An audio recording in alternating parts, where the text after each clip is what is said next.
Yan nga guys, magluluto po tayo ngayong tanghalian natin na ginataang galunggong guys na lapat bato. Yan, basta yan po, basag isda yan guys.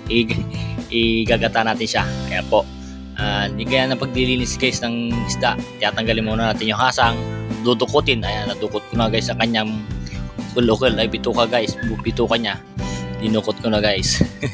At dilinisin natin yan guys. Mga 5 piraso lang po yung binili ko na salmon guys na bilog. At ayan po, nililinis-linis ko nga po. Linisin natin mabuti guys, baka sa pagaling tong isdang to eh. At ayan nga guys, at i-ready natin guys yung ating kawali dyan. May kawali tayo dyan na makapakintab. Ayan po. At tataltalin natin tong bawang guys. Yan, taltal. Lagyan natin ng bawang guys. Tsaka po, lagyan natin na sibuyas.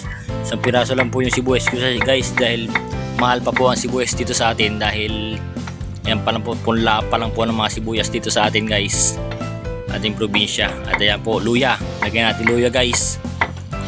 Luya. Ibabaw muna natin guys yung ilalim natin yung luya, bawang at konting sibuyas para hindi po kumapit yung isda guys sa kawali. Ayan po, yun po isda natin. Siya guys, iluluto natin agad-agad yan. At request ni Miss guys, ginataan naman daw ang gusto niya. At yan po, bumili po ako ng gata na fresh guys, galing sa nyug yan guys. Lagyan po ulit siya ng luya at saka bawang. Ayan po, at sibuyas ulit guys. At meron tayo dyan na siling panigang, ilalagay natin sa ibabaw yan guys. Timplahan pala muna natin siya guys. Kailangan natin pantimpla. Ano ba ilalagyan natin dyan? Ayan, sili.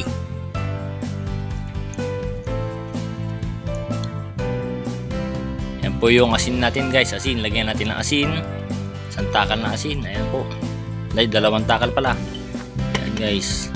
Ilalagyan natin ng magic sarap guys, para mas lalong sumarap ang ating niluluto. At lagyan din po natin ng paminta. 1 takal lang na paminta guys, para mabango talaga ang ating ginataang isda. At sunod na natin guys yung ating gata. Ayan po. Tihintayin lang natin guys na papakuluan lang natin yan guys.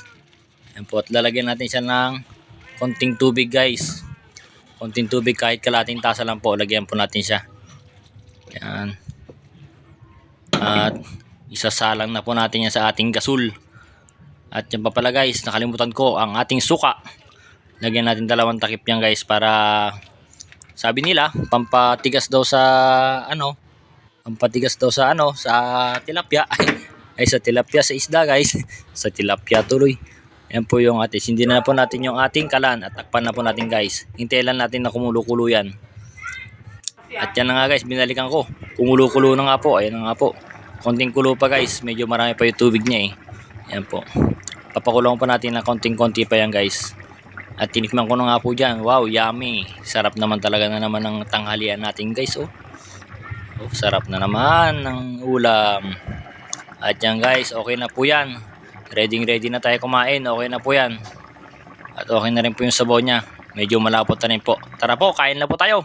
Ginataang isda.